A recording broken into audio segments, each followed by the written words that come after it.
La tendance est en légère hausse à la mi-journée alors que le CAC 40 hésite depuis ce matin avant les nombreuses publications d'entreprises qui sont attendues de part et d'autre de l'Atlantique cette semaine. Aux États-Unis tout d'abord, cette semaine sera celle des valeurs technologiques avec Tesla qui publiera ses résultats cette nuit après la clôture de Wall Street, tandis que suivront dans les jours qui viennent Microsoft, Alphabet, Apple ou encore Facebook. En France, de nombreux résultats sont également attendus sur la semaine, à commencer par Michelin qui publiera ses résultats trimestriels aujourd'hui après la clôture parisienne, suivi de 10 autres composantes du CAC 40 qui publieront leurs résultats trimestriels sur la semaine, comme Schneider Electric, Dassault Systèmes, Saint-Gobain, Unibail Rodamco Westfield ou encore BNP Paribas.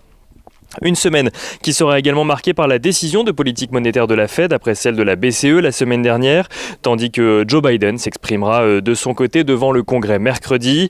En attendant, les investisseurs ont pu découvrir ce matin l'indice IFO du climat des affaires en Allemagne qui progresse de 0,2 points au mois d'avril pour se hisser donc à 96,8 points contre 97,8 points anticipés. Sur le front sanitaire, notons que le vaccin développé par Johnson & Johnson a finalement été de nouveau autorisé aux États-Unis pour toute personne âgée de plus de 18 ans.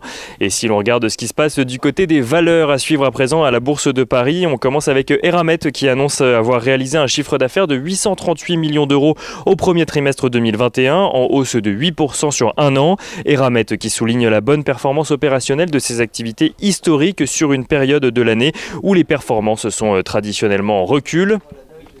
Crédit Agricole annonce de son côté avoir obtenu un peu plus de 90% de l'italien Credito Valtellinese suite à l'OPA lancé sur l'entreprise il y a quelques semaines. On note également à la Bourse de Paris que le groupe Lagardère a de son côté confirmé étudier un projet de transformation du groupe en société anonyme sans certitude quant à l'aboutissement des discussions en cours. Si le projet aboutit, ce changement de gouvernance pourrait faire perdre à Arnaud Lagardère le contrôle absolu du groupe, même si celui-ci deviendrait PDG jusqu'en 2026 selon plusieurs médias. On note toujours à Paris que Icade annonce de son côté un chiffre d'affaires en hausse de 44% sur un an au premier trimestre à 392,5 millions d'euros.